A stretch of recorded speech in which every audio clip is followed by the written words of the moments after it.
stories are nothing but sound. Your words that are retrievable under it to children, to pictures, young audiences' life, to elderly people. Mysore has just wrapped up its Dasara festivities, right? How many of us rode through the streets of Mysore, enjoying the lights, looking at the beautifully illuminated palace, almost like heaven on earth? How many of us went to the palace? Great. And how many of you rode the streets of Mysore? Wonderful. Did you feel anything? Did your heart race a beat? Were you in sync with the ethos of the city? Were you? Yes? Wonderful. So, you see, as you rode along the streets of Mysore, as you went around with your friends, little stories were being created in your head. Stories, sounds, and words are what sustains. As young children, we have heard folk tales from our parents, from our grandparents. How many of us have heard stories from our parents or grandparents? Uh, And these stories are what help us, nurture us to the surrounding that we are in, to the environments that we are. There was this young child in my class, and we were talking about fairies, and he said, "But fairies don't have tails. Why is it called fairy tale?" So I realized what he was saying is this tale that he is talking about, not the TAL. And very recently, I'm not a Kannadiga, moved to Mysore 5 years ago, but I was reading a English translation of a Kannada story called The Flowering Tree, where one of the young girls nurtures a tree and almost becomes a tree herself. Now, if I had a magic wand and I would just swish the magic wand, and if you all became butterflies or grass, you like that? Yeah, I definitely like that. Would you? Yeah. So, allow me to introduce this young lady to you. She's in Shade. She's Lumlang. Lumlang is from the Himalayas, and I think it's best that she talks to you. ಎಲ್ಲರಿಗೂ ನಮಸ್ಕಾರ. My name is Nung Lang, and I came from Meghalaya, into Riboy district. I live in the forest with um, my family. Nung Lang, what is the name of the forest that you live in? Or? Say it. Uh, it's no Nongchilen Wildlife Sanctuary. My friend is my little brother, Taiwan. Taiwan wants to become a boxer. But I don't know how. Where can I help him? The tree. In boxing. Can we help Mumbai?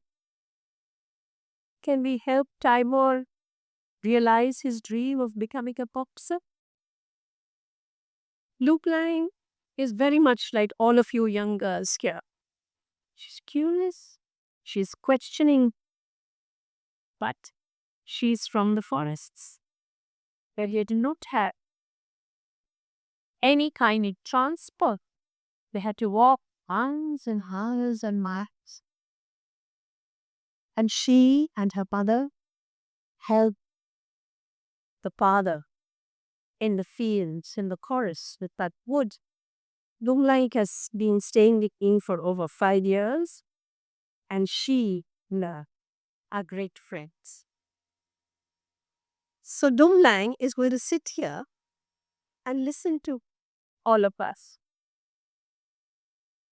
So when we talk about stories, what is it that engages us? It's stories. You know, as a young 6-year-old child, I used to see fairies, I used to see pixies, little elves scurrying around and talking to me in gibberish, nonsensical language. But somehow, as a child, I understood what they were telling me, and we talk phrase. Those little pixies, those fairies, those little elves, we all eating friends. But unfortunately, as we get older, you begin to think of right and wrong. But now, in a world full of stories, the ripple effect that a story has is this, that it charges you. It helps you become creative. It helps you think. It helps you think differently. If this is not a weekend text, then dot guess. Now, I grew up in a family that was very, very musically inclined. And the natural progression was that to be involved in the field of arts or to become storyteller, which I did. At each time I told the story, I knew that I had shaken hearts. I had made somebody's eyes moist. I had caused some hearts to flutter. So that is what I took on as a profession, storytelling, which eventually has now become big business. Now, when we talk of stories, words and sounds, they enable me to be perfect.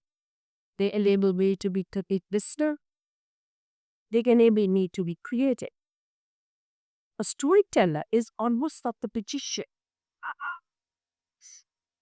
Storyteller can engage you in no particular order. Sometimes they would think that this person has left a mark on what is that?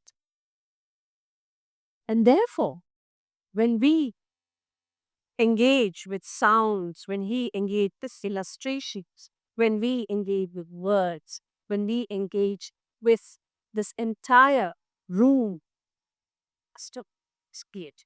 Right now, if I'm given an exercise to get you to indulge in some wordplay, a story come out.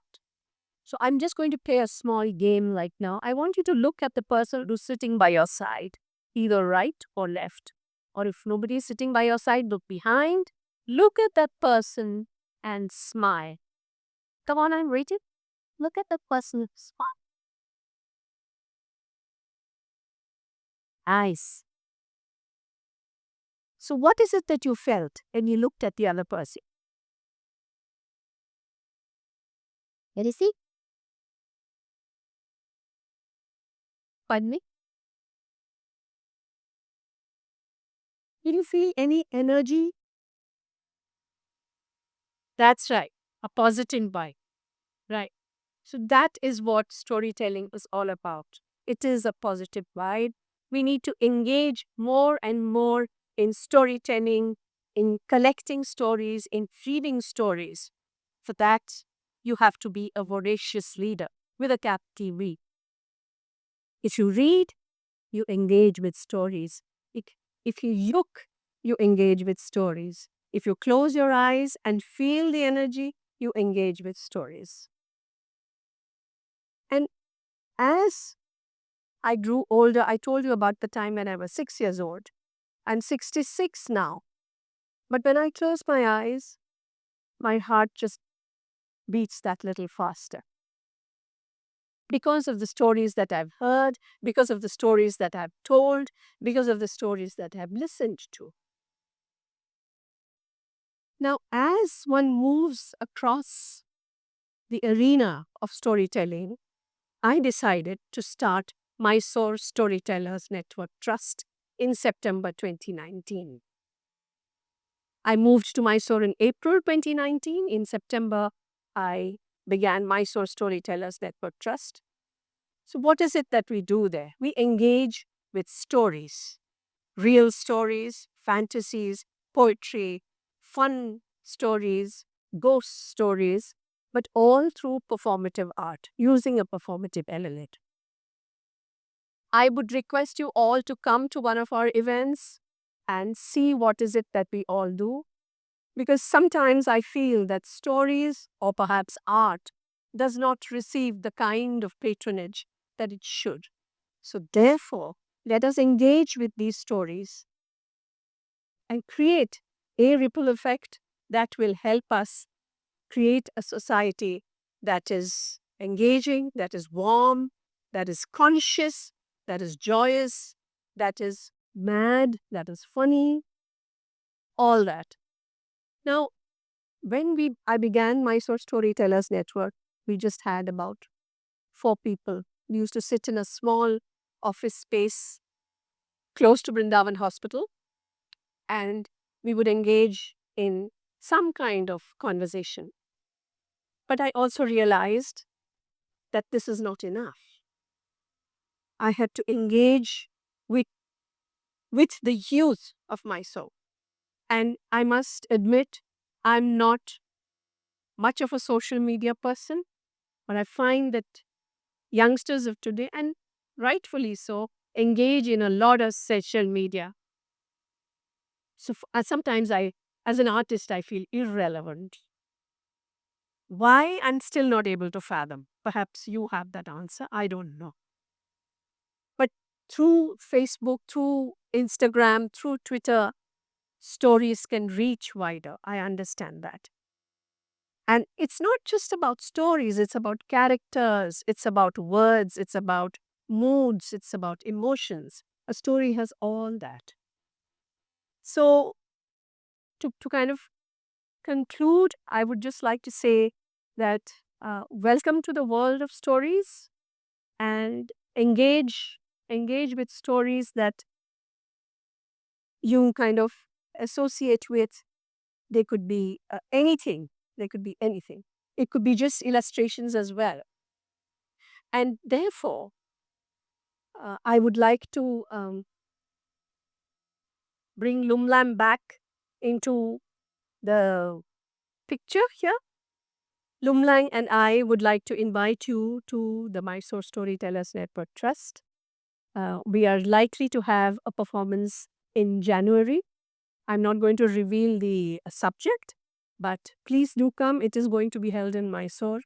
And I would suggest that all of us begin reading at least one story a day. It could be a short story, it could be fiction, it could be non-fiction. So Lumlang and I thank you all. I thank the entire team of TEDx for inviting me to this very, very inspiring day. I would like to thank Lumlang for having come with me. And she would like to say Kublai Shibun, which in her language, which is Khasi, means thank you. Thank you so much.